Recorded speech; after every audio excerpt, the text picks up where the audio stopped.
A paz do Senhor, queridos amigos e amados irmãos.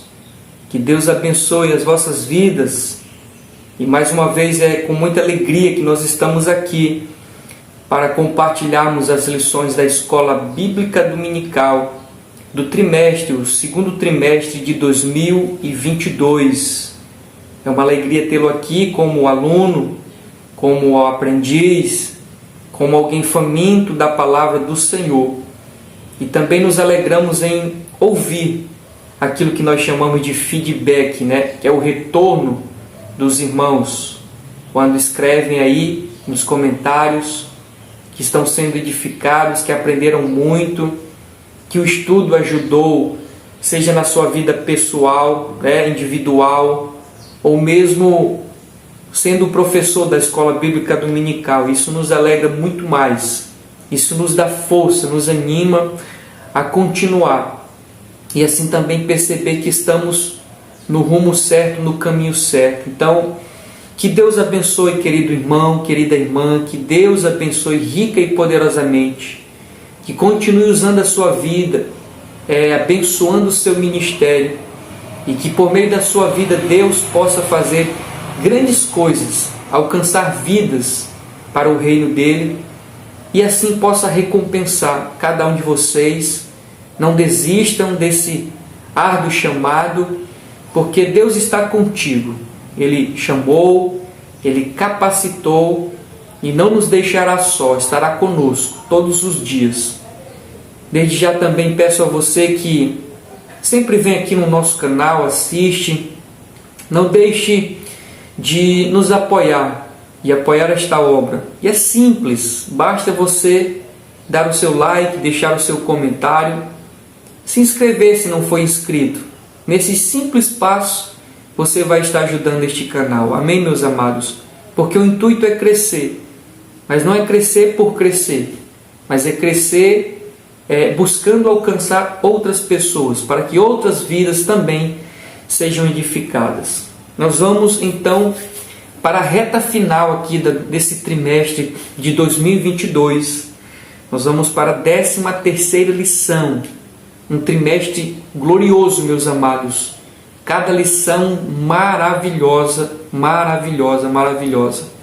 Mas antes disso, eu deixo mais uma vez aqui destacado o tema geral desse trimestre que hoje se finda.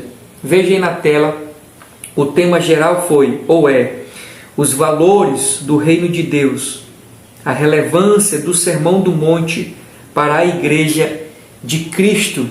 Esse então foi o tema geral do nosso trimestre.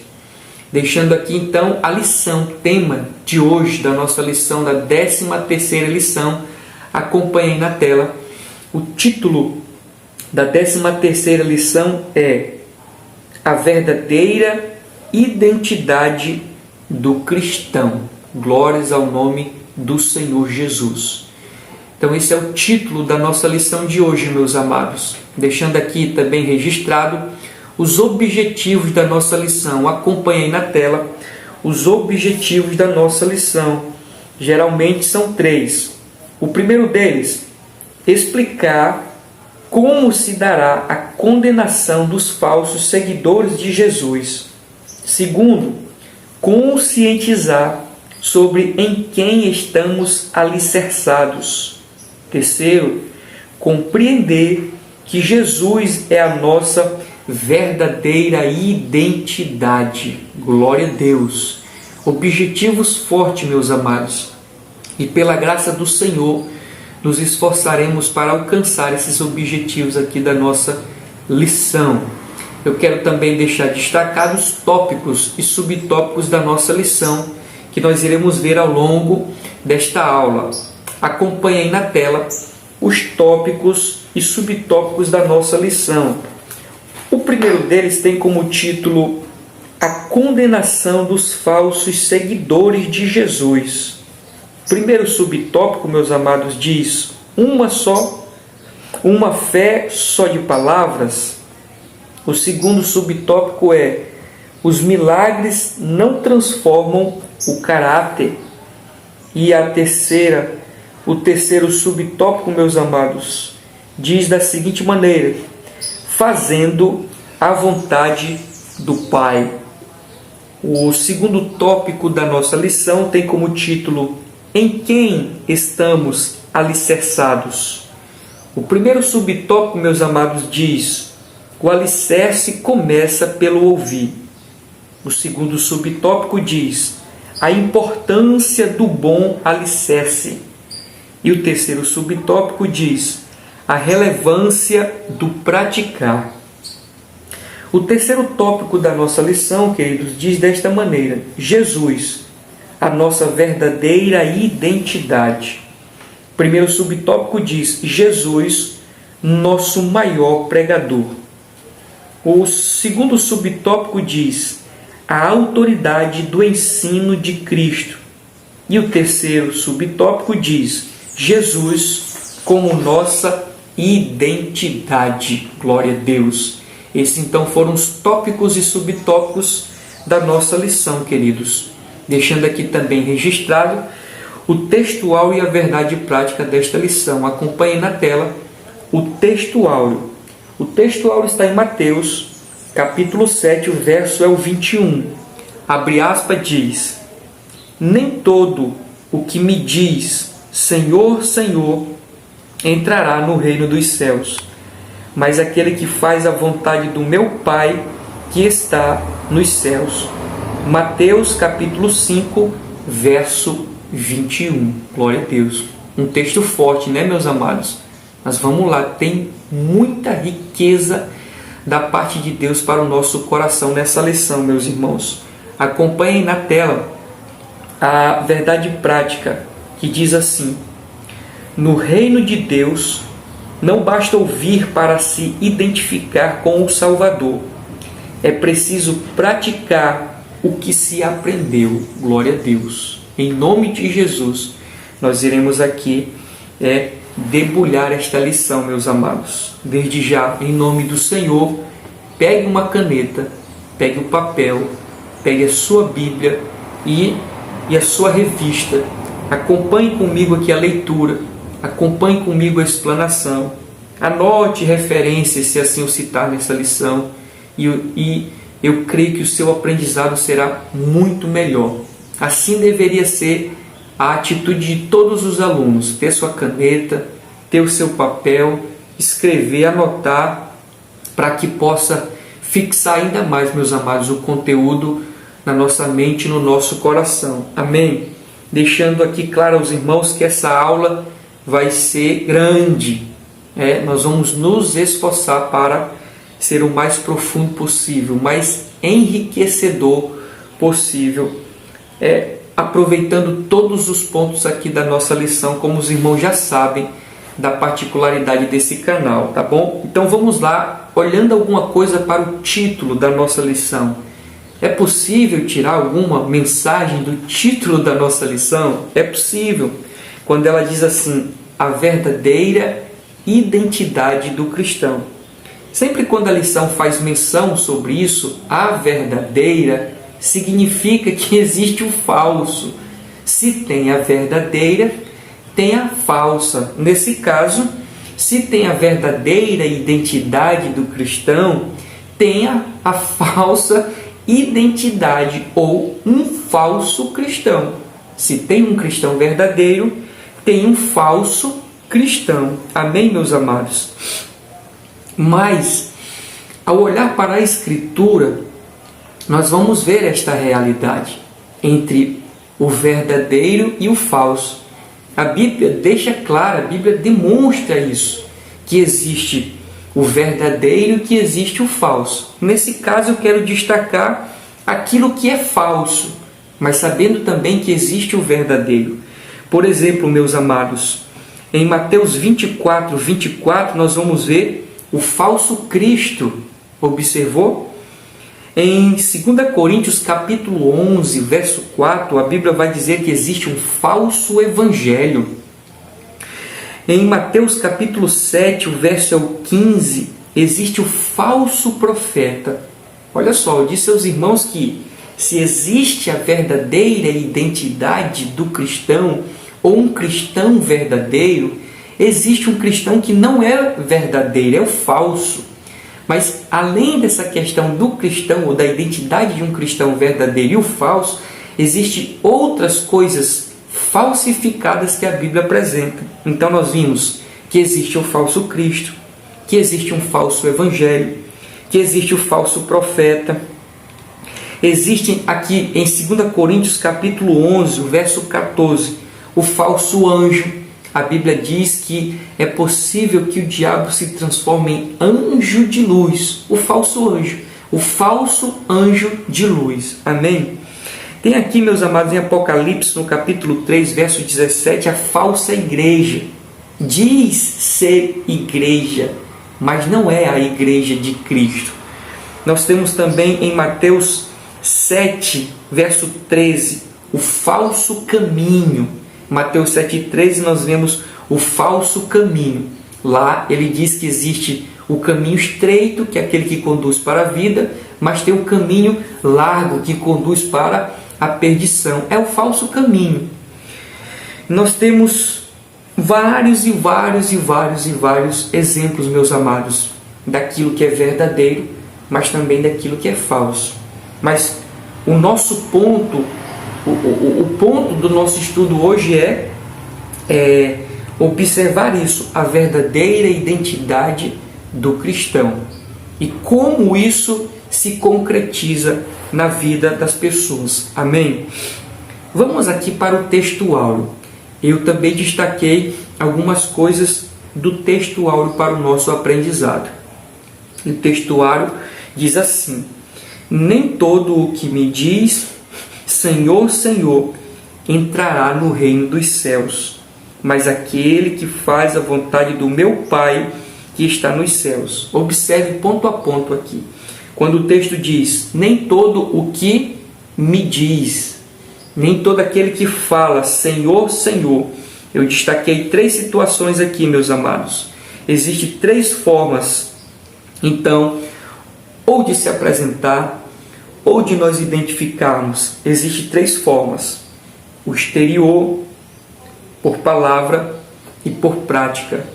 São essas 3 formas que as pessoas ou se identificam ou são identificadas. 3 formas: pelo exterior, pela palavra e pela prática. Agora observe uma coisa: essa prática aqui que nós vamos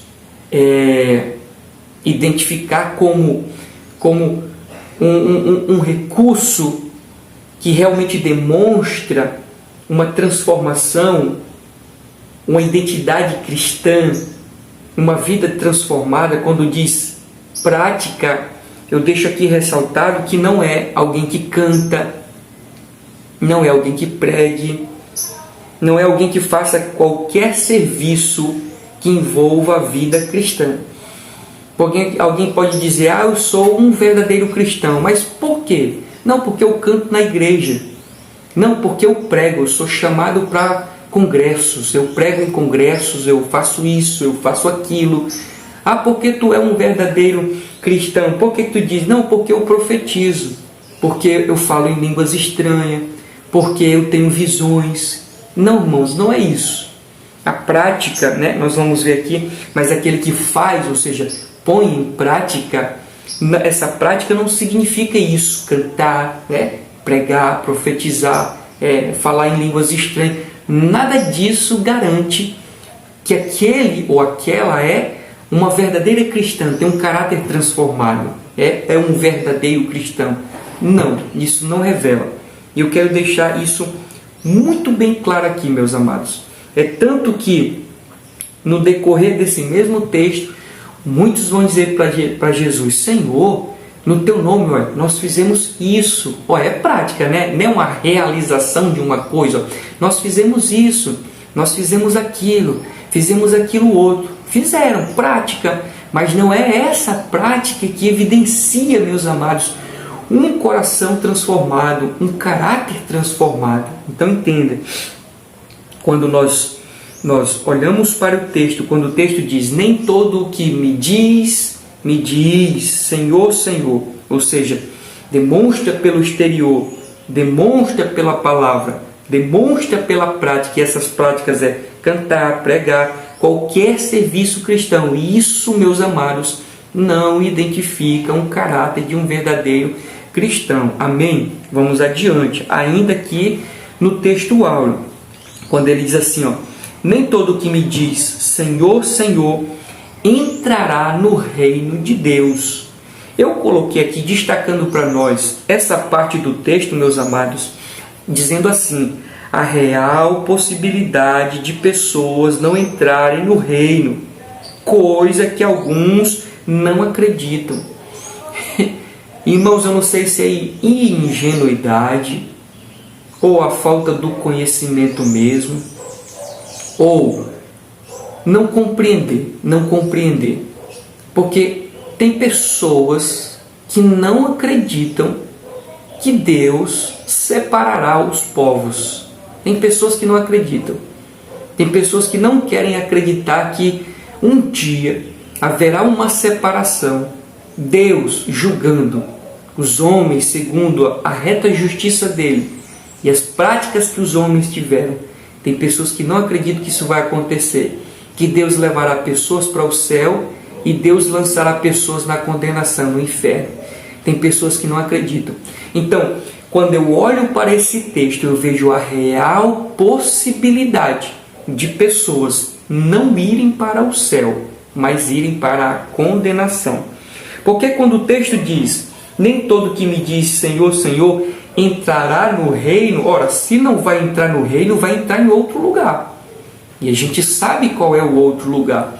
Então, meus amados, esse texto serve para desmistificar isso que muitos nem acreditam que haverá a condenação. Eu lembro muito bem de uma das mensagens do Paulo Júnior, aí muito conhecida aqui pelo YouTube e por outras plataformas digitais, né? Me refiro também a COS TV, ele dizendo que para algumas pessoas, no final das contas, toda a humanidade vai estar diante de Deus e Deus vai dizer, enganei vocês, vocês todos estão aqui, como se Deus no final das contas tivessem salvo todas as pessoas. É assim que muitos pensam, irmãos, mas não é assim. Segundo a Escritura, pessoas não entrarão no reino de Deus. Se não entrarão no reino de Deus, irão para um outro lugar, que é a condenação. Então, esse texto evidencia isso. Amém, meus amados? Continuando ainda nele, porque tem mais verdades aqui para nós. Quando ele diz, nem todo o que me diz Senhor, Senhor, entrará no reino dos céus, mas, uma condicional, mas aquele que faz a vontade do meu Pai que está nos céus. Então veja que sai do simples falar, do simples verbalizar, para uma prática, para uma execução, para uma demonstração. Eu digo que o Evangelho, meus amados, ele não é constituído de palavras, né? Mas de ação, de atitude, de coisas concretas. Por exemplo, quando nós pegamos ali João, capítulo 3, verso 16. Porque Deus amou, sentimento. Só que ele não ficou somente no sentimento. Ele demonstrou este amor. Porque Deus amou o mundo e entregou, deu o seu Filho. Uma ação, uma atitude, uma prática. Para Deus demonstrar que ele amava o mundo, ele teve uma atitude. Qual? Dar o Filho dele para morrer naquela cruz. Então veja, Deus não ficou num sentimento, aqui colocando para nós, numa linguagem. Ele demonstrou enviando o seu Filho para morrer naquela cruz. Por que nós seríamos diferentes? Viveríamos apenas de palavras, quando na verdade o Evangelho não é de palavras, irmãos, mas de algo concreto. É tanto que é essa condicional que o texto diz. Mas condicional, quem faz, quem pratica, quem executa, né, a vontade do meu Pai, esse sim entrará no reino dos céus. Mas quando eu olho ainda para essa parte faz a vontade, aquele que faz a vontade, eu vejo dois princípios imbuídos aqui, embutidos aqui. Quando a Bíblia ou o texto está dizendo que aqueles que vão subir aos céus, aqueles que vão entrar nos céus, são aqueles que fazem a vontade de Deus, por quê? Porque inserido aqui está dois princípios, que é o que eu ressalto aqui para os irmãos. O primeiro, da obediência e da sujeição. Ora, se alguém que faz a vontade de Deus, é alguém que obedece. Se alguém que faz a vontade de Deus, é alguém que está debaixo da vontade de Deus.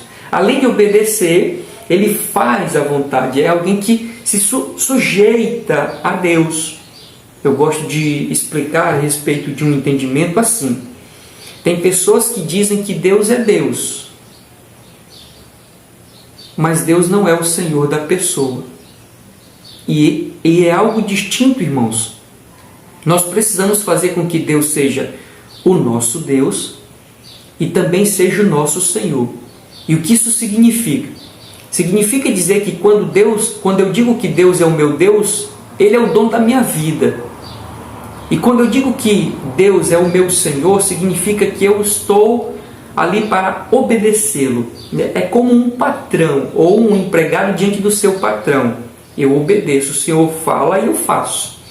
Só que tem pessoas que não fazem de Deus o seu Senhor, ou seja, não vivem uma vida de obediência, não vivem uma vida de sujeição. Aparentemente estão ali, mas fazem a vontade dos seus corações. A Bíblia não lhe orienta, a Bíblia não lhe aconselha, a Bíblia não norteia a sua vida. Ele só tem a Bíblia como um adereço. Um adereço. A Bíblia, para ele ou para ela, para essa pessoa, é um adereço. Ele não obedece, ele não se sujeita, ele tem a aparência de um cristão. Então, meus amados, observe, quando a Bíblia diz que pessoas vão subir aos céus, quem são essas? Quem fazem a vontade de Deus. É ressaltando os dois princípios. Princípio da obediência, princípio da sujeição. Não é aquele que entesa o seu pescoço e diz, é do meu jeito, é como eu quero, é como eu acredito. Não. Senhor, é do seu jeito, é como o Senhor quer, é como o Senhor acredita. Pronto, irmãos. Basta, é suficiente para nós entrarmos no céu. Amém? Eu escrevi um negocinho dizendo aqui, obedecer à vontade de Deus naturalmente nos faz ter o caráter de Cristo, que é a principal busca e condicional do cristão para entrar no céu. Observe, meus amados, esse conceito que eu coloquei, esse entendimento que eu coloquei aqui para nós. Quando nós fazemos a vontade de Deus, quando nós obedecemos, quando nós nos sujeitamos, isso consequentemente vai nos transformando, irmãos. Isso vai modificando a nossa mente, o nosso coração, o nosso caráter. E nessa transformação, não é uma transformação como um bicho feio, não. Nós vamos sendo conformados à imagem de Cristo. Nós vamos ficando conforme a imagem, de acordo com a imagem de Cristo. Ou seja, o caráter de Cristo ele vai sendo impresso em nós. É por isso, irmãos, que nós somos chamados de cristãos, porque naturalmente deveríamos parecer com Cristo. E isso se dá a partir do momento em que nós fazemos a vontade de Deus. Nós obedecemos a Escritura, a palavra do Senhor. Então note que quando eu faço a vontade de Deus, eu adquiro o caráter de Cristo, que é condicional para nós entrarmos no céu. E veja, meus amados, eu até concluo agora essa parte, mas ainda tem uma outra aqui no nosso textual, né? Essa deveria ser a maior busca nossa. Essa deveria ser a principal busca, meus amados, ser parecido com Jesus. A nossa maior busca não deve ser cantar bem, a nossa maior busca não deve ser pregar bem, a nossa maior busca não deve ser evangelizar bem, a nossa maior busca não deve ser ser um pastor com excelência, não, é ser parecido com Jesus. ter o caráter de Cristo impresso em nós, porque essa é a condição para nós entrarmos no céu, queridos. Eu espero que esteja ficando claro aí na sua mente o que eu estou dizendo nessa oportunidade. Amém? Então vamos lá. Como eu já coloquei aqui, no finalzinho do texto áureo, quando ele diz: mas aquele que faz o quê? A vontade do meu Pai. Não é a sua vontade, é a vontade de Deus. Aqueles que entrarão no céu é aqueles que fazem a vontade de Deus. Mas, irmão, o Senhor já falou isso. Eu sei, mas eu quero concluir dizendo aqui, ó. É aqui que está a vontade de Deus. É na Escritura, na palavra que nós encontramos a vontade de Deus. Eu digo sempre aos irmãos que na Bíblia, meus amados, nós encontramos Deus se revelando e nós encontramos a vontade de Deus. Ele se mostra, ele se revela, ele diz quem ele é na Escritura, mas também deixa muito claro o que ele quer de nós. Por exemplo, quando ele diz assim, ó, sede santos, como eu sou santo. Veja que aqui nesse verso nós encontramos as duas verdades da Escritura. Deus se revelando e Deus mostrando a sua vontade dele, ou a vontade dele para nós. Então, o que Deus é? Santo. O que ele quer de nós? Que nós também sejamos santos, meus amados, santos. É por isso que eu disse, ou acabei de dizer, falei ainda agora há pouco, que quando nós obedecemos naturalmente, quando nós obedecemos a voz do Senhor, a palavra de Deus, naturalmente nós vamos tendo a nossa natureza transformada, conformada à imagem de Cristo, meus amados. Então, não é alguém que faz a sua vontade, a vontade própria, mas a vontade de Deus. E a vontade de Deus está aqui, na Bíblia Sagrada. Eu digo sempre, meus amados, às vezes com um riso, né? Um riso assim até um tanto quanto sarcástico, que nós não devemos fazer a Bíblia como uma caixinha de promessa, irmãos. Só escolher os textos que nos agrada. E essa é a realidade das coisas. Nós estamos fazendo da Bíblia uma caixinha de promessa, só escolhendo os textos top, só escolhendo os textos que nos agradam, só escolhendo aquilo que se amolda, aquilo que nos consola, mas esquecendo de textos que nos exorta, que nos adverte, que nos corrige, que puxa a nossa orelha, que nos quebra. A Bíblia ela deve ser observada na sua integralidade. Se ela não for observada na sua integralidade, meus amados, nós não chegaremos ao céu. Não teremos a imagem perfeita de Cristo em nós, queridos. Por exemplo, quando a Bíblia diz, esse texto não serve para a nossa realidade hoje. Quando Jesus disse assim, ó, não ajunteis tesouro na terra. Me diz se serve, irmão, um texto desse para nós. Me diz. Não, isso aqui não serve, não, isso aqui foi tempo dos judeus, aí vai dar desculpa, sabe? Isso aqui foi para o tempo passado, mas não, queridos, a Bíblia ela é eterna, a Bíblia ela é eterna. Se um texto vale, o outro também vale, queridos. A grande questão é que os homens vão separando, isso aqui eu não quero, isso aqui eu não quero, isso aqui eu quero. Está errado, queridos, está errado. A Bíblia ela deve viver na sua integralidade, amém?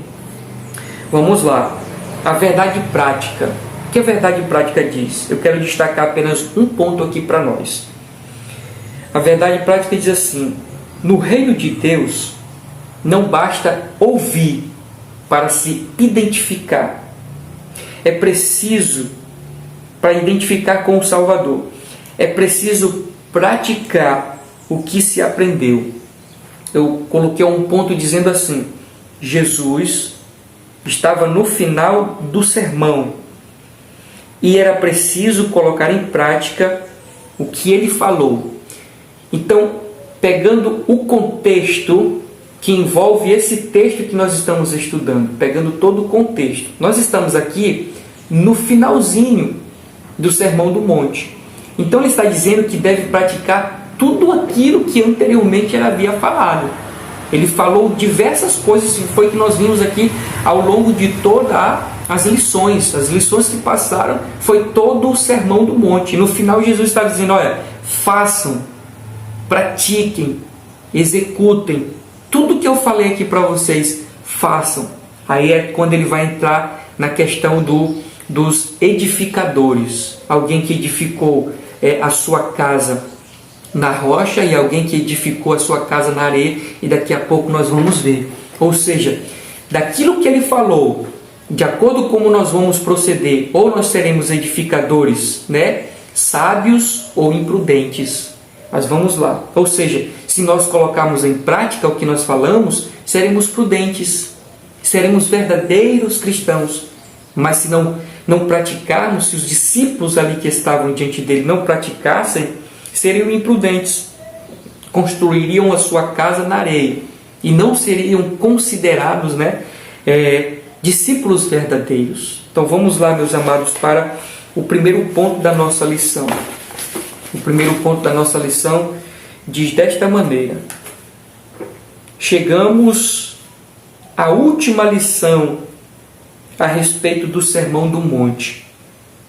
Em sua mensagem conclusiva, nosso Senhor mostra aos discípulos que eles devem fazer a diferença no mundo. Nesta lição, veremos que essa diferença não pode ser só de palavras. Tem pessoas que dizem assim: Deus só quer o coração. Que é isso, irmãos? Que é isso? É a mesma coisa de dizer que nós vamos viver só de palavras. Não, Deus quer-nos inteiro, corpo, alma, espírito. Deus quer o nosso todo, meus amados. Deus não quer só uma partezinha. Imagine se nós fôssemos querer só algo ou uma parte de Deus. Não tem como, tem que ser Deus por inteiro. De igual modo, Deus também nos quer por inteiro. Esqueça esse negócio de que Deus só quer o coração. Deus quer nos por inteiro.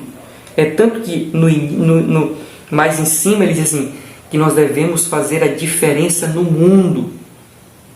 As nossas práticas. Cadê o coração? Quando a Bíblia agora está exigindo práticas. Exercício, demonstração. Vamos lá.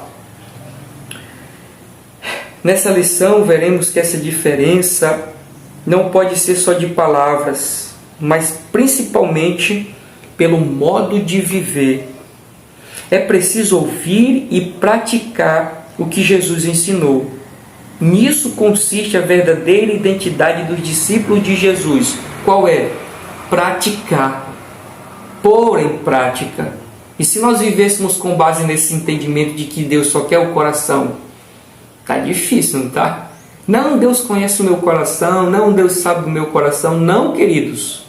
É necessário pôr em prática, executar, externalizar o ensino de Cristo que está no nosso coração, para que nós sejamos identificados como verdadeiros cristãos. Vamos adiante. O primeiro ponto da nossa lição diz assim: a condenação dos falsos seguidores de Jesus. O que resta, nós vamos ver. O que resta para essas pessoas que estão não enganando a Deus dentro das igrejas, mas enganando a si mesmas. A si mesmos. Porque se tem alguém que não é enganado, meus amados, é o Senhor. Então, qual será o fim dessas pessoas que vivem de aparência, que vivem de hipocrisia, dizem ser ovelhas, mas na verdade são bodes? E isso eu pego desde o porteiro, o zelador, até o mais alto escalão. Pastores, presbíteros, diáconos, auxiliares, evangelistas, missionários, todos, meus amados, todos se encontrarão com o Senhor. E aqueles que vivem de capa, com uma capa, que vivem no engano, hão de prestar conta com o Senhor e terão um fim. Vamos lá. O primeiro subponto é uma fé só de palavras. Na verdade é uma pergunta, Uma fé só de palavras? Vamos lá.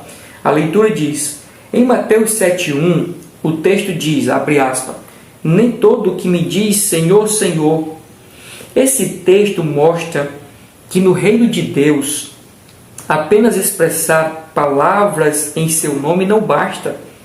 mas é preciso colocar em prática o que Jesus diz. Tem pessoas que até tatuam o nome Jesus no seu corpo, como se fosse uma demonstração de amor. Queridos, em nome do Senhor. Que geração é essa, irmãos? Que geração é essa? Bota o nome Jesus, Jesus, Jesus, Jesus, como se isso fosse alguma coisa.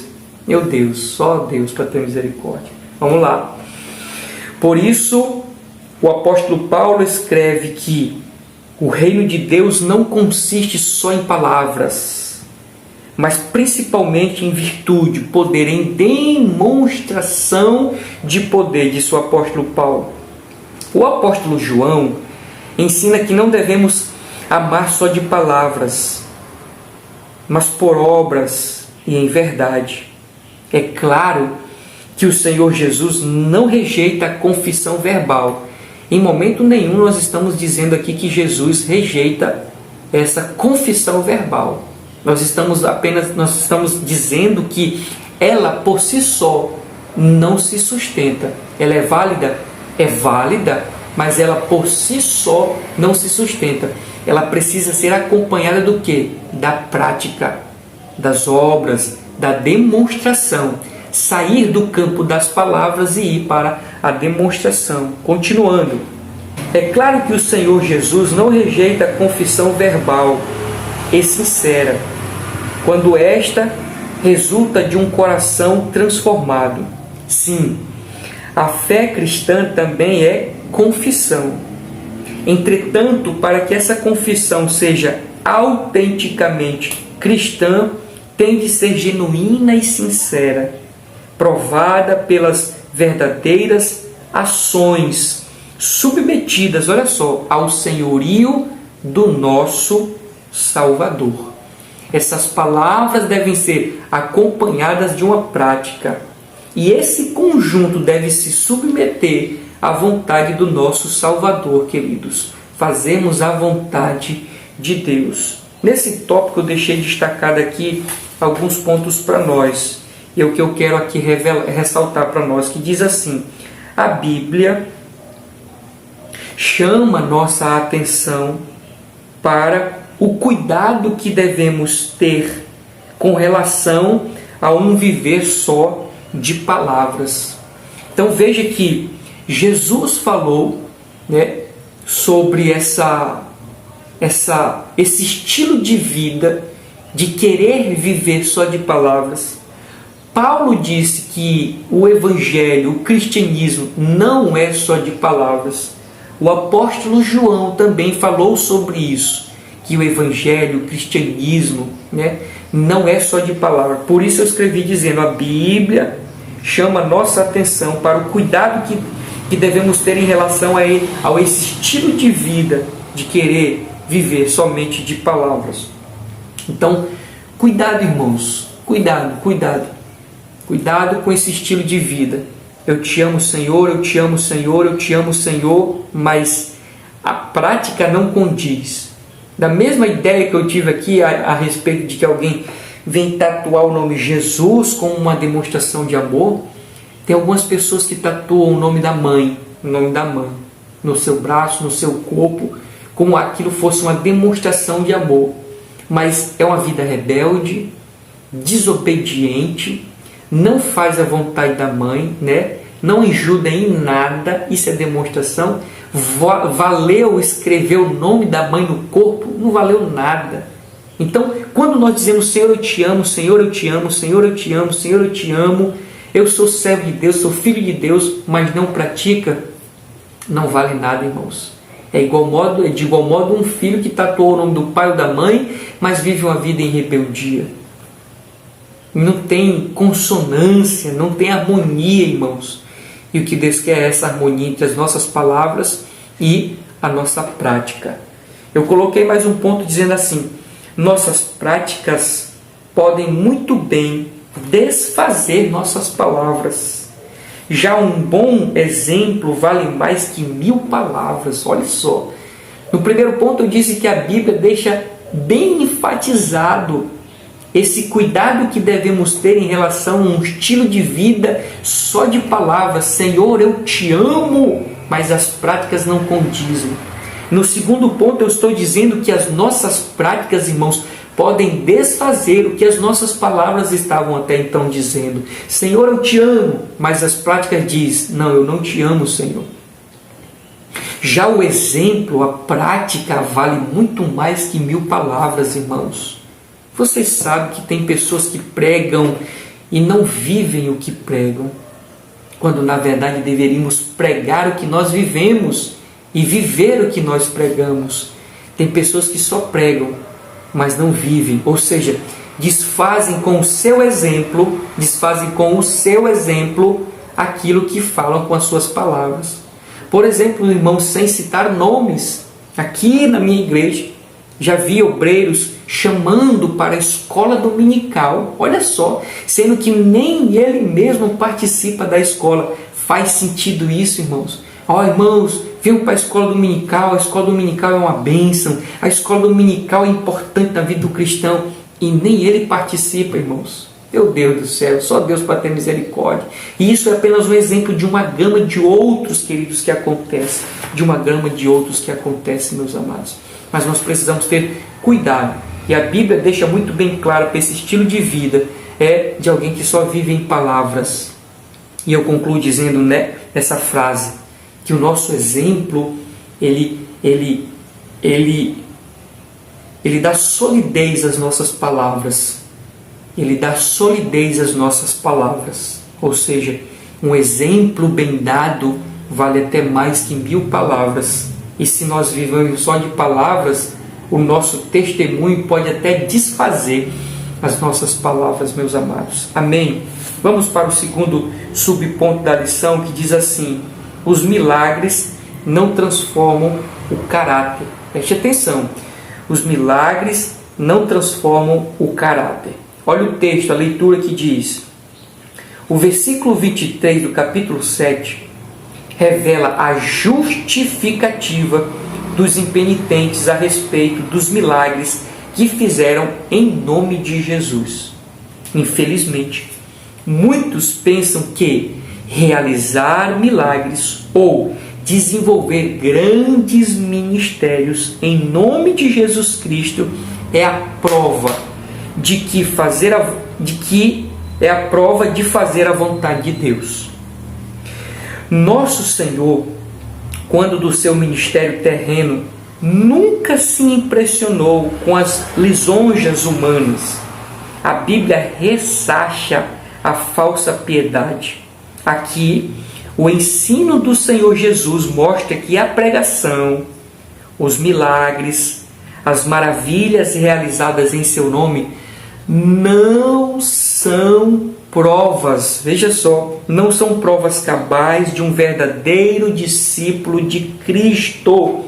Nosso Senhor mostra que haverá condenação para os falsos seguidores de Jesus, pois eles serão desmascarados e não entrarão no reino de Deus. Sejamos, pois, cuidadosos quanto a movimentos que dão ênfase apenas em milagres, maravilhas, mas não cuidam de desenvolver o caráter cristão. Só um tópico desse, meus amados,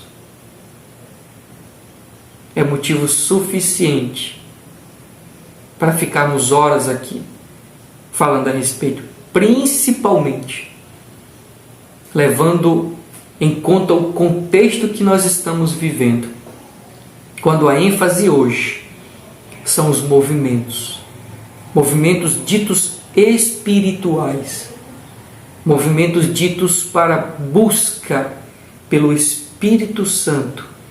E nessa busca dita pelo Espírito Santo, pela presença do Espírito Santo, nós estamos vivendo verdadeiras aberrações, atos, práticas, faladas que são do Espírito Santo, quando na verdade não são do Espírito Santo, meus amados.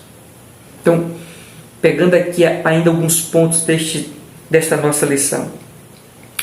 Tem pessoas que acham que estão seguras de sua salvação, porque são usadas por Deus, meus amados, na cura, na libertação. Agora vem até um texto na minha mente, quando os discípulos, enviados por Jesus para levar as boas novas, ao regressar eles voltaram saltitantes, alegres. Eles disseram: Senhor, no teu nome até os espíritos se submetem, saem, são expulsos. E Jesus disse: alegrem-se não por isso, alegrem-se pelo fato do vosso nome estar escrito no livro da vida. Veja, irmãos, que são coisas distintas, irmãos. Uma coisa é executar, fazer milagres, prodígios, pregar, cantar. Uma outra coisa é verdadeiramente ter o nosso nome escrito no livro da vida, que é isso, meus amados, que precisamos buscar. Ter o nosso nome verdadeiramente escrito no livro da vida. Só para você ter uma ideia como nós estamos, existe no meio das igrejas o pastor exponencial, o pastor da auto-performance. Ou seja, são líderes que instigam outros a serem grandes, terem grandes ministérios, multidões diante de si. Como se isso fosse, meus amados, grande coisa. Como se isso fosse grande coisa. Eu vou falar um negócio aqui, pode chocar a sua mente, mas é como Deus tem me feito entender por esses dias. Em nenhum momento, você pode procurar de ponta a ponta, em nenhum momento nós vemos a Bíblia exigindo da igreja números, quantidade. Não. Nós vemos na Bíblia, queridos, assim: ide por todo o mundo. Missão da igreja: pregue o evangelho a toda criatura. Não é ganhar toda criatura, é pregar para toda criatura. Com base nisso, ou por falta de entendimento disso, nós estamos vivendo essa loucura. Líderes achando que Deus se impressiona com quantidade. Querem ver a massa diante de si. Para isso, se utilizam de estratégias de marketing, de relacionamentos. Já não confiam mais na ação do Espírito Santo. São eles que, por meio de manobras, vão arrastando pessoas, meus amados. E deve ter um cuidado muito grande em relação a isso, queridos. Deus não exige da sua igreja quantidade. O que Ele quer é que o Evangelho seja pregado e, consequentemente, as almas virão. Então, pastores com grandes ministérios não vão alcançar a salvação. Líderes, homens e mulheres que fizeram prodígios não vão alcançar, queridos, porque isso não é, como diz a nossa lição, prova cabal de um coração transformado, de um verdadeiro cristão. Por isso que eu disse logo no início que a nossa maior busca não é por movimentos, não é por ser revestido de poder para a realização de coisas, mas buscar o caráter de Cristo em nós. Eu gostei quando o autor colocou aqui: sejamos, pois, cuidadosos quanto a movimentos que dão ênfase apenas em milagres, maravilhas, mas não cuidam do desenvolvimento do caráter cristão. Cultos, reuniões que são regadas apenas a movimentos, profecias, milagres, mas não tem a pregação do Evangelho. Quando tem a pregação do Evangelho, é 10, 15 minutos e uma coisa ali muito superficial. Pegando mais uma vez a frase do pastor Paulo Júnior, quando ele diz: as pessoas estão tratando o pecado como muitos tratam o câncer com aspirina. A pessoa está com câncer, estão dando aspirina para ela. Vai resultar em alguma coisa, irmãos? Não vai. Assim mesmo é o pecado, como um câncer. Estão dando aspirina. Mensagens superficiais. Não vai curar, não vai transformar, não vai arrancar aquele mal. Por isso o pecado deve ser tratado, meus amados, com mensagens profundas, transformadoras. Fuja de movimentos, meus amados, que não confronta, que não lhe confronta, que não mostra o seu pecado, que não denuncia o pecado. Fuja dessas coisas, queridos. Fujam dessas coisas em nome de Jesus. Avançando. Terceiro subponto diz: fazendo a vontade do Pai. O verdadeiro discípulo de Cristo é o que vive em total obediência. Lembra dos dois princípios que eu falei lá no início? Está aqui ele aparecendo outra vez. O verdadeiro discípulo de Cristo é o que vive em total obediência.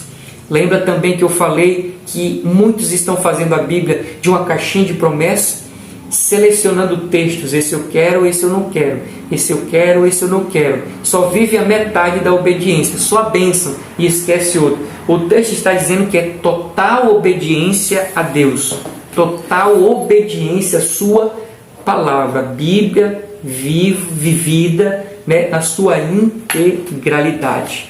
Avançando, diz aqui, mas, abre aspas, diz, mas aquele que faz a vontade do meu Pai que está nos céus. No grego, telema, ou telema, acho que é telema.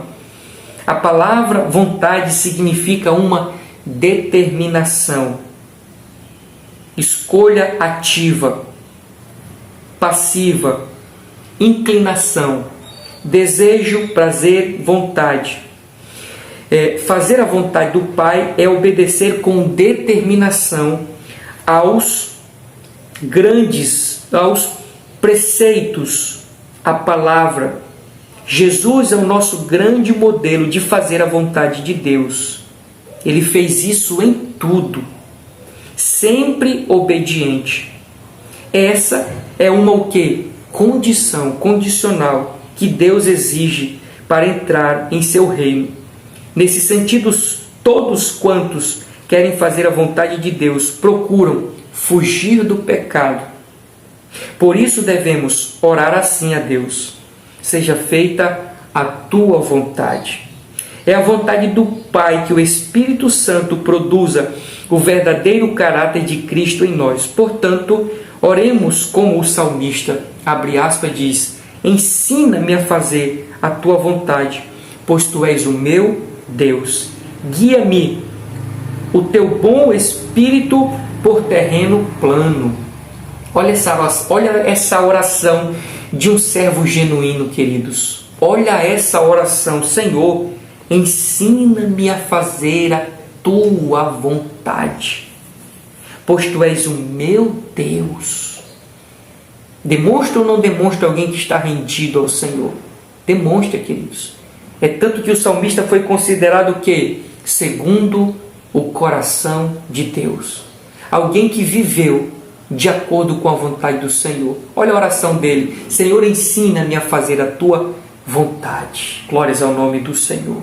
Veja só, então o texto vai explicar a palavra no original, né? O que significa fazer a vontade do Senhor. É alguém que tem determinação em pôr em prática aquilo que o Senhor assim demonstrou. E ele continua dizendo que essa é uma exigência da parte de Deus, como eu já expliquei logo lá no início. Mas eu destaco mais um ponto aqui para nós, na verdade 2 pontos, quando ele diz, né, nesse sentido. Qual sentido? De que Deus exige que nós venhamos fazer a vontade dele. Nesse sentido, todos quanto querem fazer a vontade de Deus procuram fugir do pecado. Aqui é o ponto que eu quero destacar para nós. Eu sempre tento levar os irmãos a entender desta maneira: o homem antes do pecado, aqui está o pecado, o homem antes do pecado e o homem depois do pecado. A Bíblia diz que o homem foi feito à imagem e à semelhança de Deus. Características que tinham em Deus, tinham também no homem. De igual modo como em Deus não havia mal, o pecado, no homem também não havia. Mas veio o pecado e essa natureza do homem ela foi corrompida. Essa natureza do homem ela foi mexida, ela saiu do seu estado original. O homem agora já não é mais como o homem no início. O homem está diferente. O homem está mexido. O homem ficou transformado num coração mau. Então veja, mas esse homem que agora já não é mais como antes, ele se encontra com Cristo outra vez. Ele se rende ao Senhor outra vez. E eu coloco aqui para nós, que quando nós aceitamos a Cristo, quando nós temos Deus como nosso Salvador, nós passamos a ter atitudes parecidas com a de Cristo, com a de Deus, como no início. O homem refletia a imagem de Deus. Atitudes que Deus tinha, sentimentos que Deus tinha, o homem também tinha. Veio o pecado e transformou o homem. Mas agora esse homem se rende e o Espírito Santo começa a trabalhar. Esse homem agora que tinha um coração corrompido por causa do pecado, ele vai sendo transformado e ele vai voltar ao seu estado original. Não na plenitude, porque isso é uma garantia da parte de Deus para nós nos céus. Mas enquanto aqui nesta terra, o Espírito Santo ele vai trabalhando em nós, meus amados, de maneira que em nós vai sendo transformado o caráter de Cristo, para que nós sejamos ao menos aqui nesta terra parecido como antes nós éramos. Mas há essa promessa de um caráter perfeito. Mas veja, depois que nós nos encontramos com o Senhor, nós passamos a ter novamente as mesmas atitudes que Deus tem. Ou seja, eu coloco um conceito bem simples. Depois que o homem ele é transformado, ele passa a amar o que Deus ama e odiar o que o Deus odeia. Quando o homem está no pecado, na vida de pecado, ele vive o inverso disso. Ele ama o que Deus odeia e odeia o que Deus ama. Veja só, quando o homem está no caminho do pecado, na vida de pecado, ele odeia o que Deus ama e ama o que Deus odeia. Quando ele é alcançado pelo Espírito Santo, esse Espírito Santo passa a trabalhar na vida dele, aí sim ele volta ao estado original, ou seja, o sentimento. Ele ama o que Deus ama e odeia o que Deus odeia. De maneira bem simples, o que Deus ama? Santidade. O homem na vida de pecado, eu estou dizendo que ele odeia o que Deus ama. Se Deus ama a santidade, o homem odeia a santidade. Se Deus odeia, o homem está aqui no pecado. Deus odeia, o homem ama. O que Deus odeia? O pecado. E o que o homem ama? O pecado. Mas veio o Espírito Santo, agora vem a simultaneidade, né? Ou seja, Deus ama a santidade, o homem vai passar a amar a santidade. Antes o homem aborrecia a santidade, agora ele passa a amar a santidade. Esse coração transformado agora também age como Deus, odiando. Mas odiando o quê? O pecado. Esse homem que antes amava o pecado, ele vai também agora odiar o pecado. Então veja, queridos, quando o homem está numa vida de pecado, ele vive assim, amando o que Deus aborrece e aborrecendo o que Deus ama. Mas quando o Espírito vem, ele ama o que Deus ama e aborrece o que Deus aborrece. É por isso que eu digo, meus amados, por mais perverso que seja um homem, não odeie essa pessoa, porque Deus não odeia ela. Porque Deus ama aquela pessoa e nós devemos agir como Deus. Amém? Ainda que um ponto abaixo, quando diz assim, é a vontade do Pai. Veja só, que o Espírito Santo produza o verdadeiro caráter de Cristo em nós. Portanto, oremos como o salmista. E vem a oração do salmista, né? Eu destaco aqui, meus amados, algumas coisas para nós. Nesse ponto, quando a revista diz que a vontade de Deus é que o Espírito Santo trabalhe em nós, gerando em nós o caráter de Cristo. Uma das atribuições do Espírito Santo. Quando Jesus foi assunto aos céus, ele disse, eu vou, mas deixo o Consolador, ou seja, o Espírito Santo.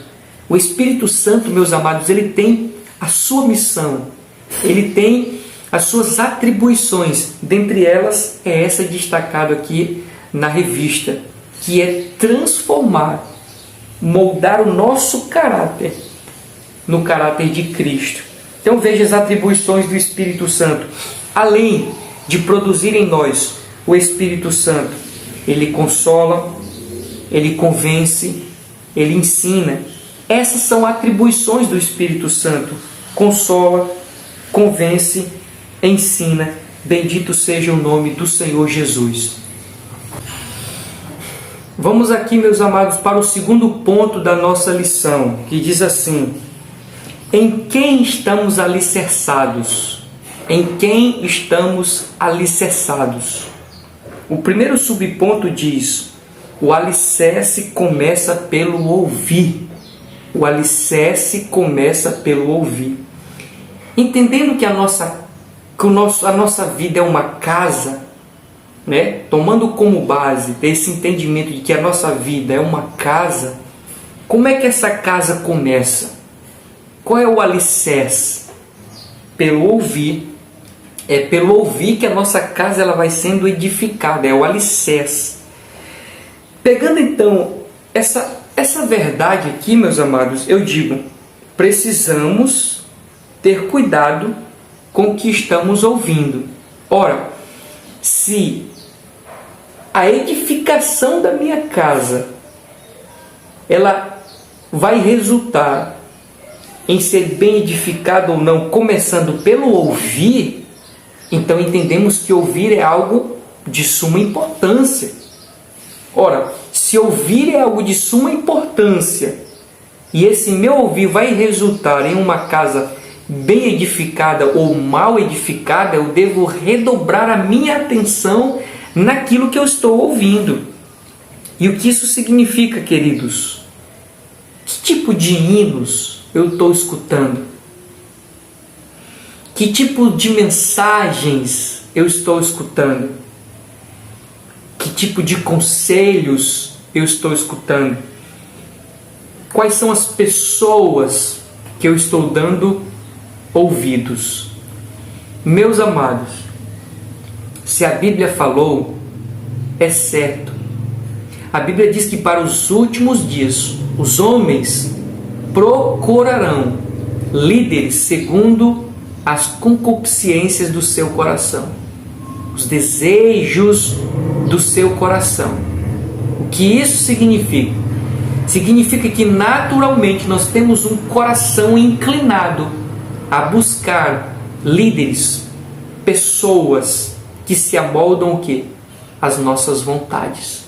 Hoje, aquele que fala a verdade, aquele que confronta na palavra, estão sendo rechaçados, deixados, abandonados. E as pessoas estão se voltando para esse outro tipo de pessoa que falam aquilo que eles querem ouvir.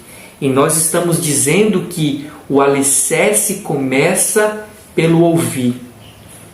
Se eu estou ouvindo pessoas que não são de Deus, vai dar certo, irmão, essa minha casa?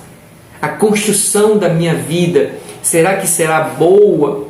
Será que será sólida, meus amados? Cuidado. Cuidado com esses hinos, meus amados. Cuidado com essas bandas. Grupos que se dizem evangélicos, que não são evangélicos, irmãos. São pessoas que se utilizam do meio gospel simplesmente para ganhar dinheiro. A Bíblia diz que fariam comércio de vós, irmãos. É o que nós estamos vendo hoje, irmãos. Igrejas que são verdadeiras empresas. Bandas que se dizem gospel só para arrecadar dinheiro, irmãos. E a gente fica se alimentando dessas coisas. No final, não vai restar outra coisa, queridos. A nossa casa vai desabar. Cuidado. Cuidado com mensagens. Cuidado com louvores. Cuidado com os conselhos. Cuidado, meus amados. Cuidado.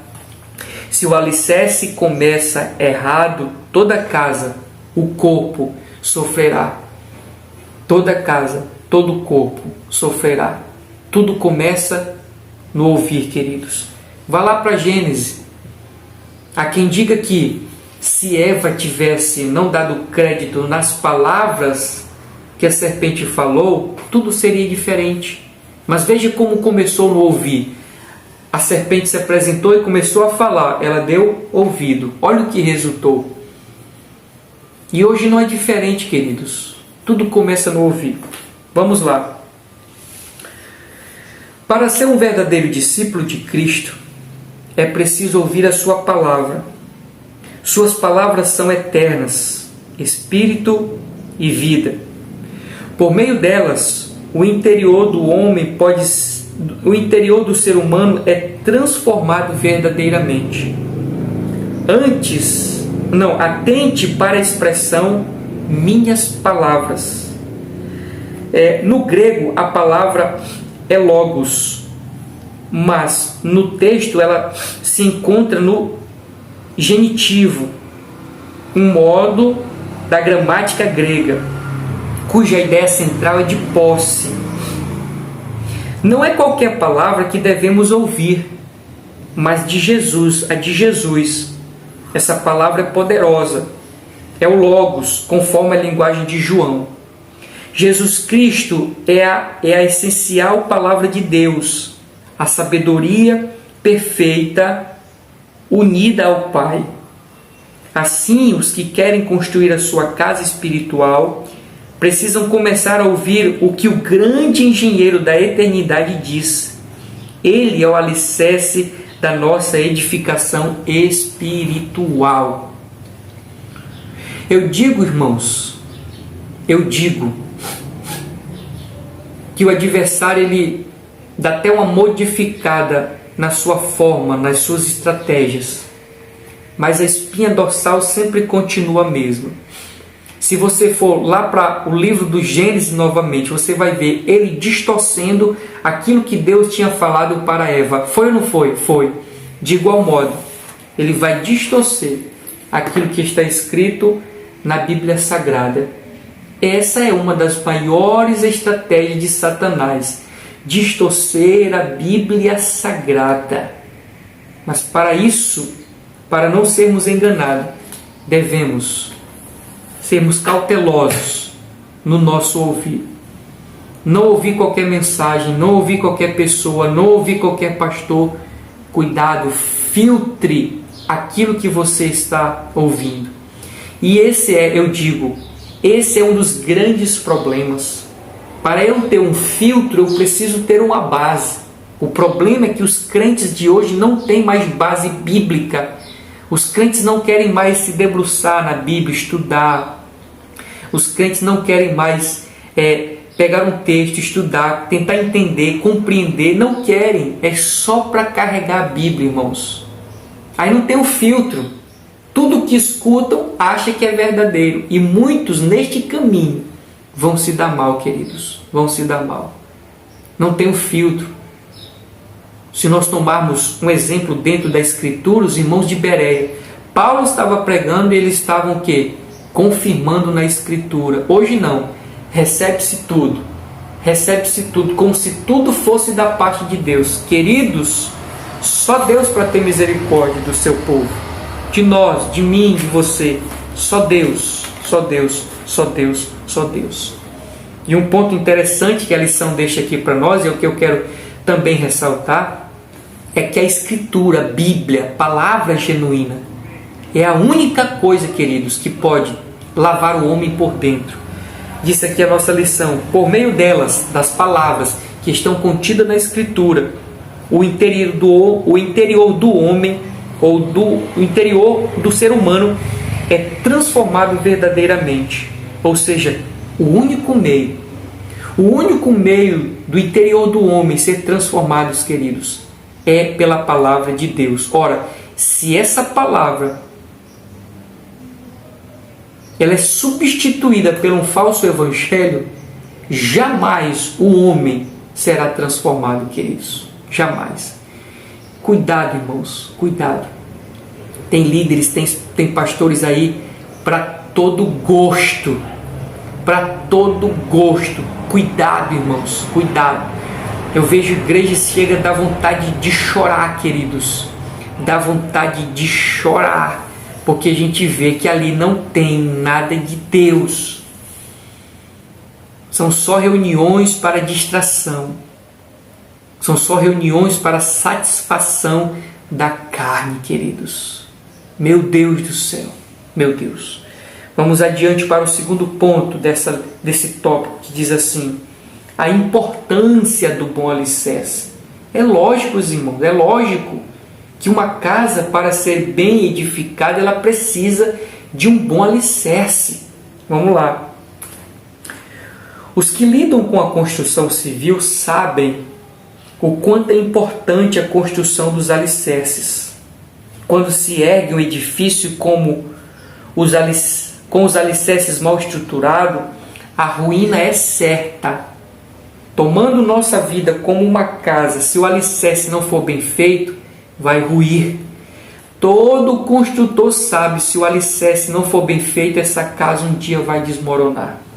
E há quem diga, meus amados, há quem diga que um prédio, quanto mais alto ele é, mais fundo o seu alicerce também é, para poder suportar o peso que está em cima. O que significa?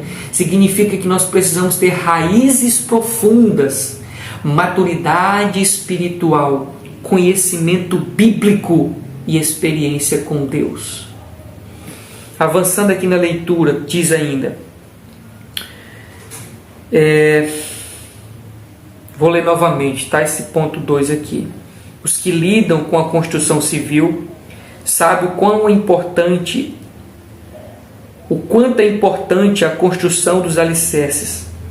Quando se ergue um edifício com os alicerces mal estruturados, a ruína é certa. De início, todo investimento pesado deve ser nas bases. Por isso, pedagogicamente, ao concluir o Sermão do Monte, Jesus toma as figuras dos dois construtores e os dois alicerces. Um prudente que edificou na rocha e outro insensato que edificou na areia.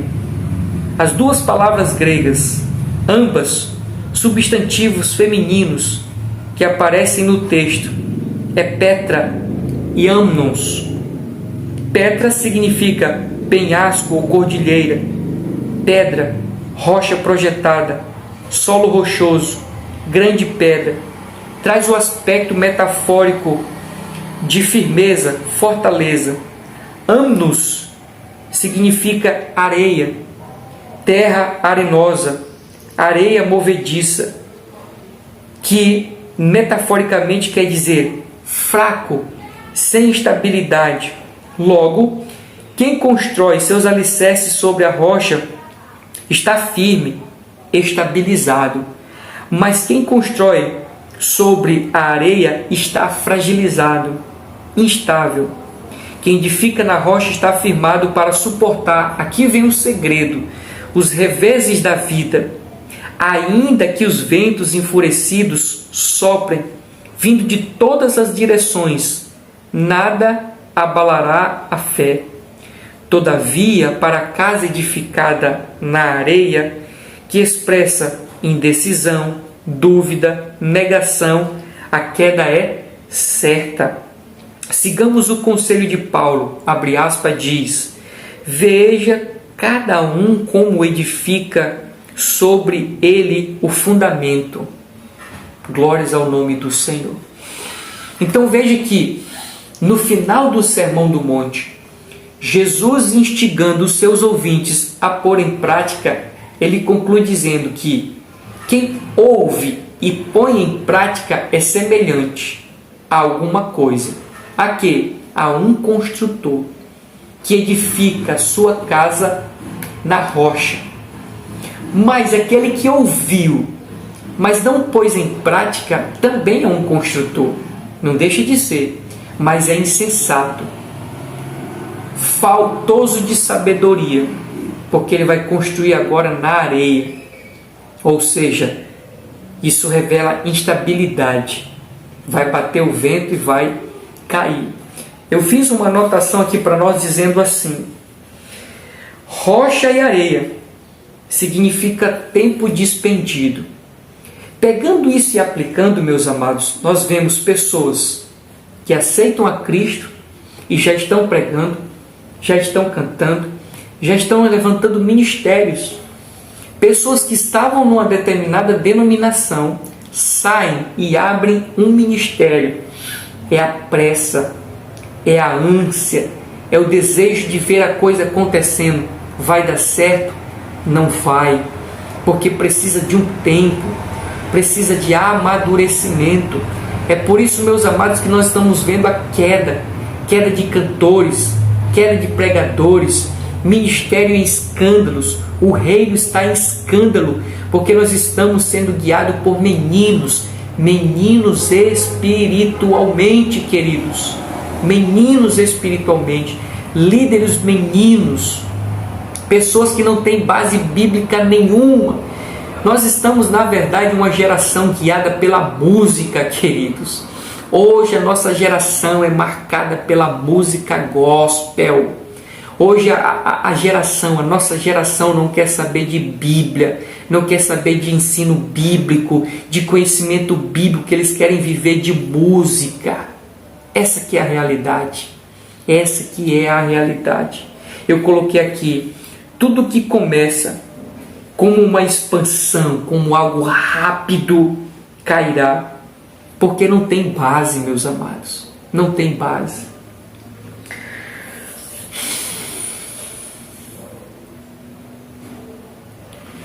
Eu coloquei aqui cantores, pregadores. Um pregador se despontou rápido. Pode ver, irmãos, passado o tempo, cai.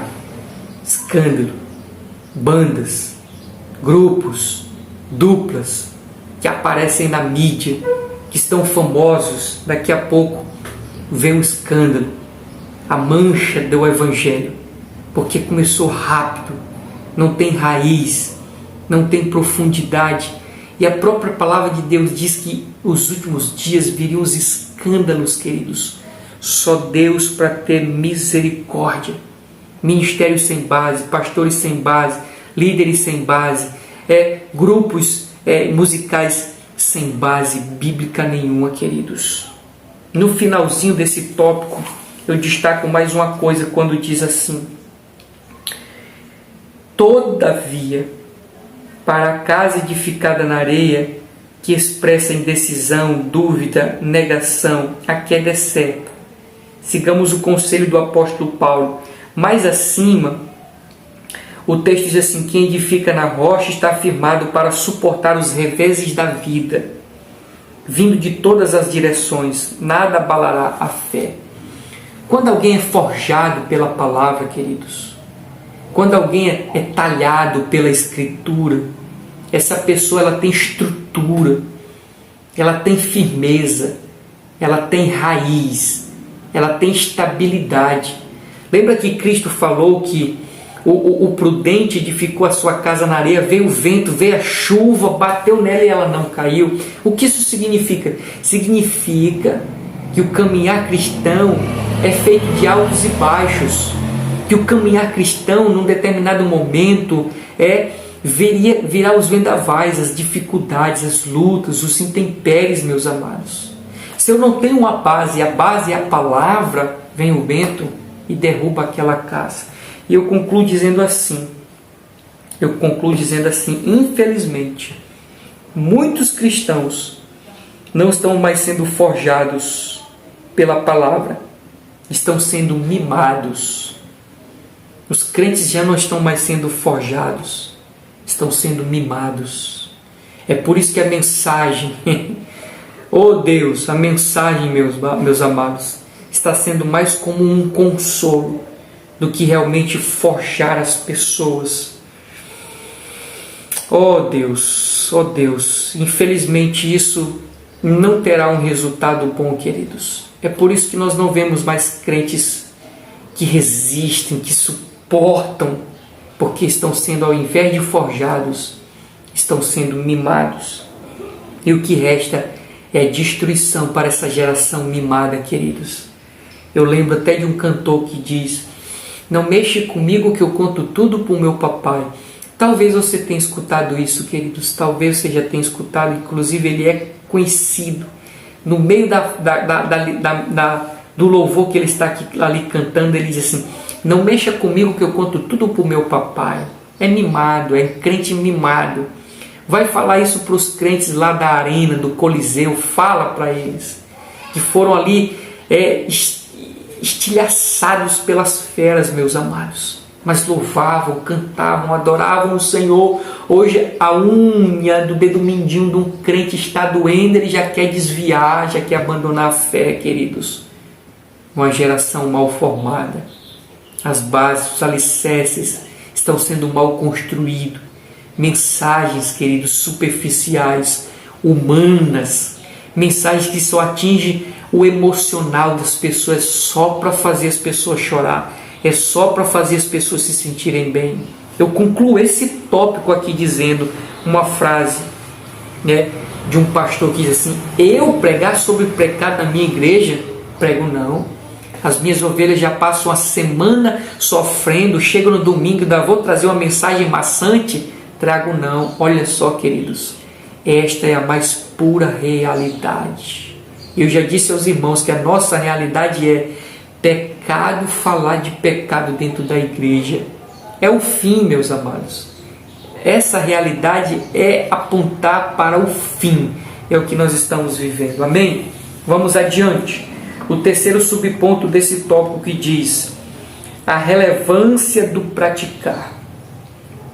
A leitura diz: escutar e praticar as palavras de Cristo são as provas de que o discípulo está pronto para viver em plena obediência a Deus. Ao que ouve e pratica, o Senhor Jesus chama de construtor prudente, do grego pronimos, que aparece como adjetivo e quer dizer inteligente, sábio, pois a pessoa prudente não fundamentou a sua vida nos efêmeros postulados humanos, mas na grande rocha eterna, o Senhor Jesus.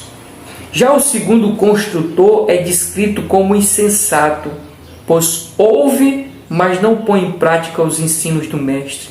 Aqui do grego moros, aparece como adjetivo tolo, ímpio, incrédulo, motivo pelo qual os que são assim não atentam para as palavras de Jesus. Assim, percebemos dois tipos de pessoas nessa seção bíblica em estudo: o prudente e o insensato. O prudente procura agir corretamente de acordo com o que ouve. O insensato ouve, mas despreza o ensino de Cristo. Não o põe em prática. Com que tipo de pessoa do Sermão do Monte você mais se identifica? Sobre qual fundamento você tem edificado? Na rocha ou na areia? Bendito seja o nome do Senhor Jesus. Eu quero destacar aqui 3 pontos para nós, meus amados, dentro desse tópico. O primeiro, quando Jesus disse que aquele que escuta e põe em prática, ele é prudente. Prudência é uma das marcas, uma das maiores marcas do cristão, a prudência. Veja que aquele que escuta e põe em prática, Jesus considerou como prudente. A prudência é uma das marcas do verdadeiro cristão. Ele não faz as coisas atabalhoado, ele não faz as coisas no impulso, ele não faz as coisas de maneira impensável, não. Tudo é muito bem organizado, tudo é muito bem pensado. Antes de executar, antes de tomar uma escolha, antes de fazer uma decisão, queridos, ele pensa, ele analisa, ele pondera, ele equilibra até tomar a decisão. Essa é a marca de um verdadeiro cristão.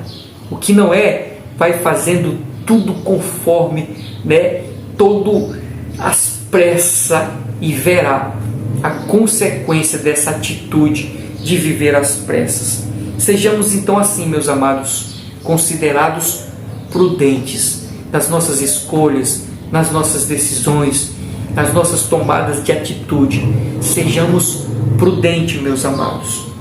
O outro tópico aqui que eu quero ressaltar é quando a lição diz assim: assim, percebemos 2 tipos de pessoas nessa seção bíblica. Qual? O prudente e o insensato. O prudente, ele ouve, ele é prudente do ouvir até a prática. Veja que o prudente, ele já começa no ouvir. Nós vimos no primeiro subtópico que o alicerce começa no ouvir. A casa terá um resultado dependendo do que eu estou escutando. Se eu estou escutando o evangelho genuíno, a minha casa será bem edificada. Se eu estou dando crédito, ouvido àquilo que não é evangelho, a minha casa será mal edificada. E eu estou dizendo aqui, com base no que a nossa lição também está falando, existem esses dois tipos, o prudente e o insensato. E eu estou dizendo que o prudente, ele é prudente já desde o ouvir. Ele é prudente do ouvir até o praticar. Essa é a marca de um cristão. Prudente no ouvir e prudente também no executar. Já o insensato, ele até ouve, mas não pratica. Na verdade, eu nem considero o ouvir com atenção. Ele está ali só. Ouve, mas não escuta.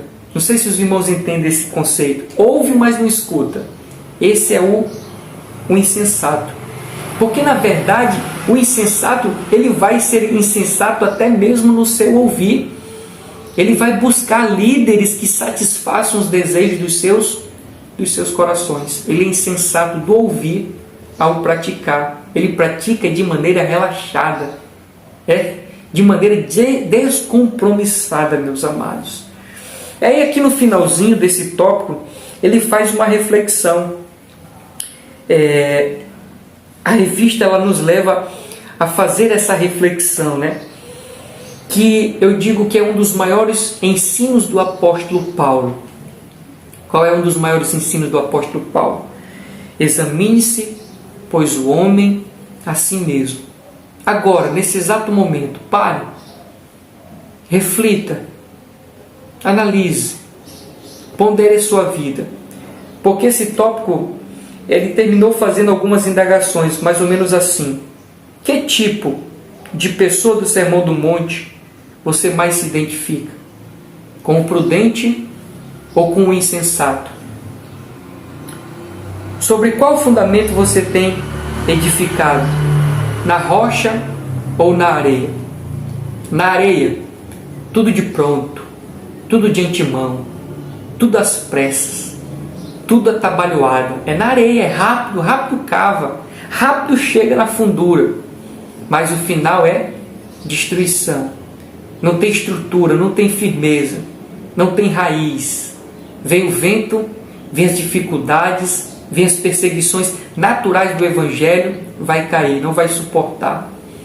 Mas na rocha, imagine alguém cavando numa rocha, bate a ferramenta na rocha, chega a sair aquela faísca. Até cavar centímetros demora, causa calo nas mãos, bolha de sangue, mas quando chegar na fundura certa e começar a edificar, aquela mesma resistência que encontrou para perfurar, vai ser agora o seu aliado. Aquela resistência será o suporte para a sua vida espiritual. Agora a reflexão é: qual tipo de construtores nós temos sido, meus amados? A começar pelo ouvir. Quem nós temos ouvido? Mensagens coach, mensagem da prosperidade, palavras proféticas, atos proféticos. Quais são os líderes que nós temos seguidos? Quais são os grupos? Quais são as músicas? Os louvores que têm estado na nossa playlist? Será que aquela mensagem, aquele louvor que engrandece o nome do Senhor, que engrandece o nome de Cristo, ou diz: quem passar na prova e não te ajudou, quando vê você na bênção vai se arrepender, vai estar entre a plateia e você no palco, vai olhar Jesus brilhando em você. Tem hinos que dizem que Deus vai nos colocar no palco, só se for no palco das arenas, meus amados, dos leões, porque no palco para ser aplaudido, isso é estratégia de Satanás. Satanás é que quer ser aplaudido, mas nós estamos dando crédito a isso. Isso nos alegra, isso nos satisfaz. Faça essa reflexão, querido. O seu cristianismo, será que é genuíno? Tem sido genuíno? Tem sido verdadeiro? Ou é um evangelho do oba-oba, do movimento? Cuidado, querido, cuidado. Porque em se tratando de edificação ou ruína, eu sempre olho para o porvir, para a eternidade.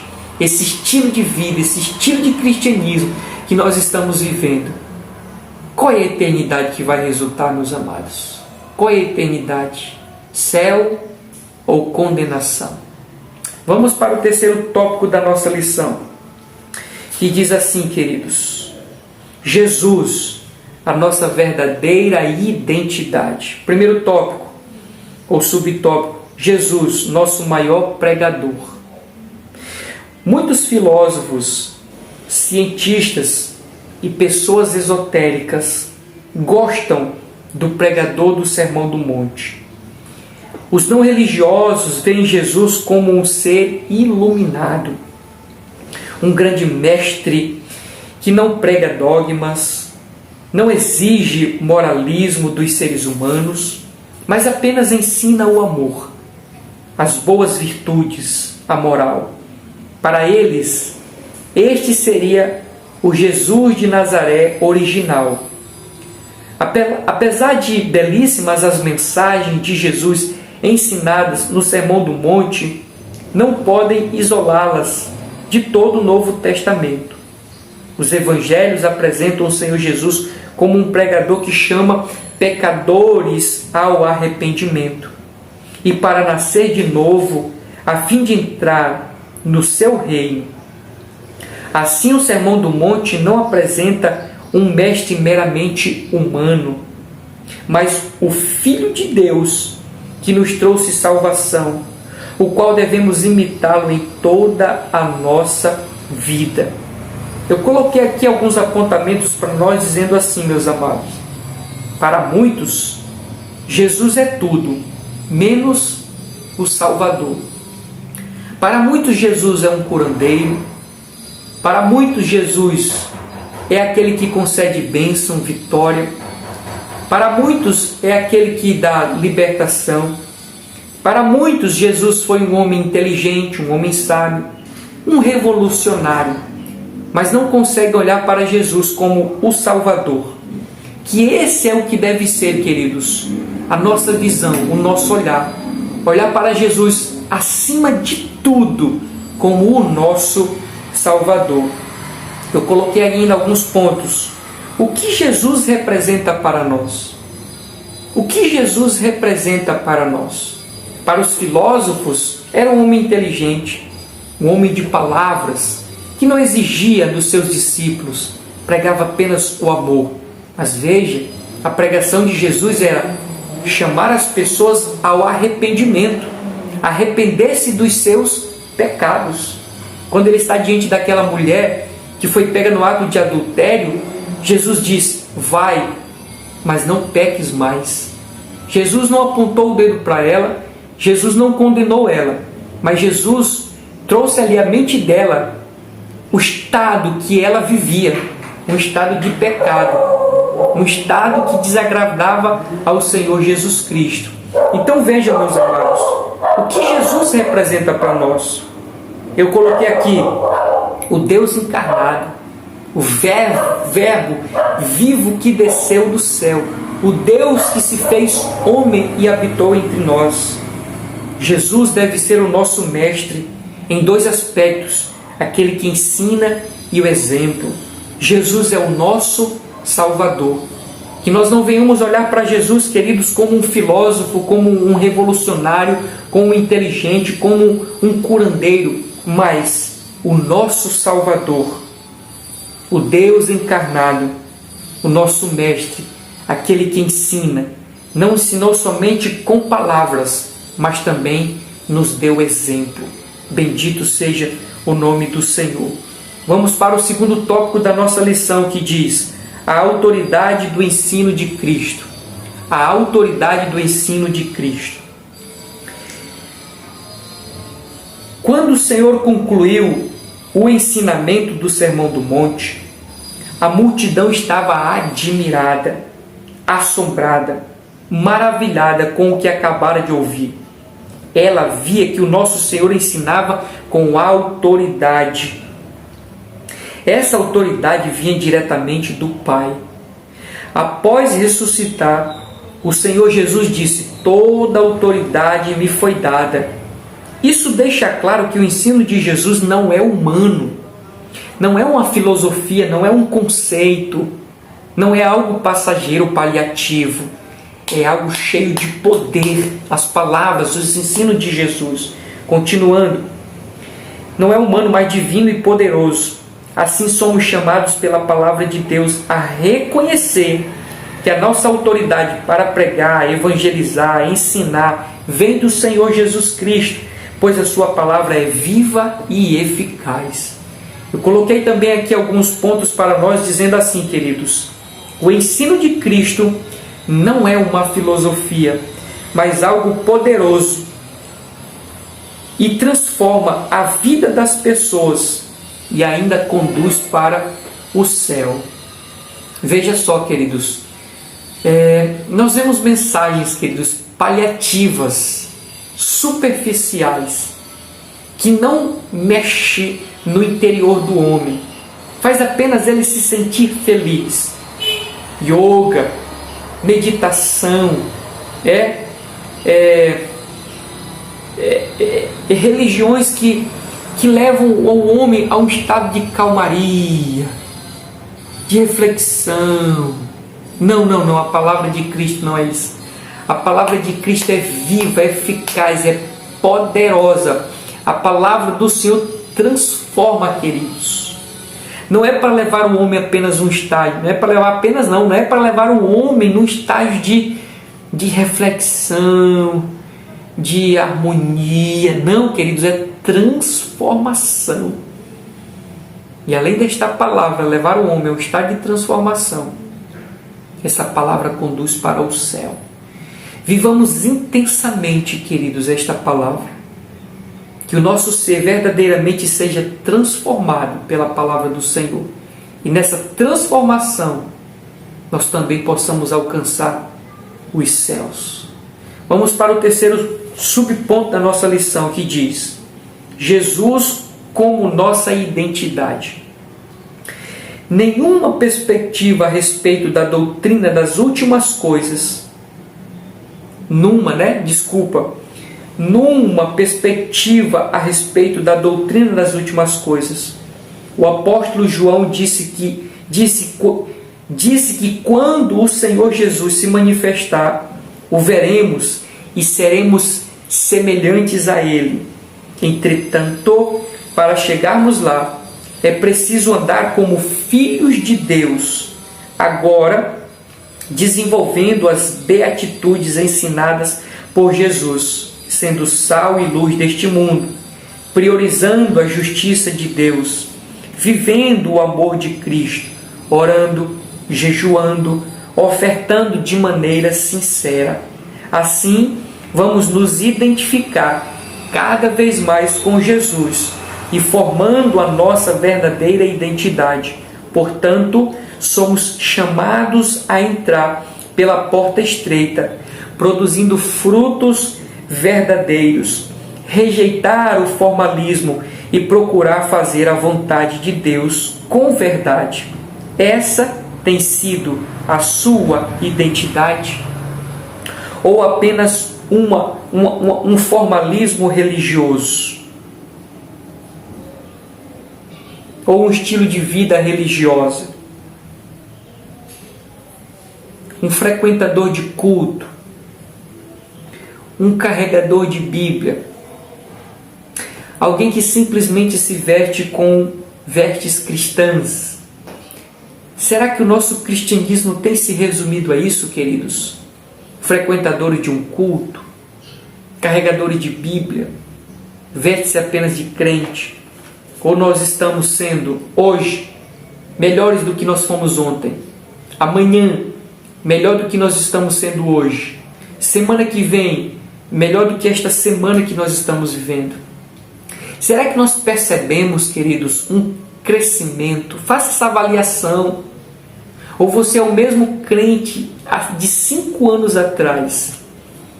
Quantos, meus amados, não estão assim dentro das igrejas? Achando que por estar 15, 20, 30 anos, isso é suficiente. Isso lhe garantirá a salvação. Não é, queridos, não é garantia de salvação tempo de estadia dentro de uma igreja. Mas sim, nesse tempo, haver uma transformação. Viver aquilo que Cristo ensinou. Praticar aquilo que Cristo deixou estabelecido, queridos. Cuidado com o formalismo. E eu não digo formalismo, queridos, como uma aversão. Hoje a nossa geração está sendo aversa a tudo quanto é limite. Falou de limite, a nossa geração rejeita. E não é isso que eu estou ensinando aqui. Mas que nós devemos fugir da superficialidade, do formalismo religioso. Ou seja, frequentadores de culto, carregadores de Bíblia, aqueles que dizimam por dizimar, aqueles que ofertam por ofertar, desprendido de qualquer sentimento de adoração, de qualquer sentimento de fidelidade. Oh, meu Deus do céu! Vivamos intensamente o verdadeiro cristianismo. Cuidado, meus amados, cuidado, cuidado. Estar dentro de uma igreja não significa garantia de salvação, mas viver intensamente a transformação com base no Evangelho. Eu resumo aqui dizendo, tudo começa pelo ouvir. Tudo começa pelo ouvir. Vamos para a conclusão da nossa lição, queridos, que diz assim: o ensinamento do Sermão do Monte é para ser posto em prática, não apenas para ser admirado ou debatido. A sua preciosidade só pode ser provada verdadeiramente quando praticamos o que o Sermão do Monte nos ensina. Então veremos o quanto a virtude do reino de Deus tem um padrão elevado e celestial. Sua ética não é deste mundo, mas do céu. Para vivê-la é preciso ter o caráter transformado, a fim de que, com o nosso viver, glorifiquemos a Deus. Vivamos a verdadeira transformação, queridos, para que no final nós não venhamos ser pegos de surpresa, como aquele: Senhor, no teu nome eu fiz isso, fiz isso, fiz isso. E ele vai dizer, querido, eu acredito que será uma das palavras mais duras falada por Deus ao ser humano: apartai-vos de mim, eu não vos conheço. Oh, meu Deus! Mas que possamos ouvir uma das palavras mais lindas, queridos, que o ser humano pode ouvir da parte de Deus. Sede bem-vindos, benditos de meu Pai, entrai para o gozo que está preparado antes da fundação do mundo. Glória a Deus. Vivamos, meus amados, o verdadeiro cristianismo. Que Deus abençoe. Obrigado pela sua companhia nesse trimestre glorioso de aprendizados aqui edificantes. Espero poder contar com a sua presença outra vez no próximo trimestre, que já deu uma passada aqui na revista, será glorioso, queridos. Não perca, permitindo o Senhor, estaremos aqui de volta para o terceiro trimestre da Escola Bíblica Dominical, do ano de 2022. Que Deus abençoe sua vida em nome de Jesus. Amém e amém.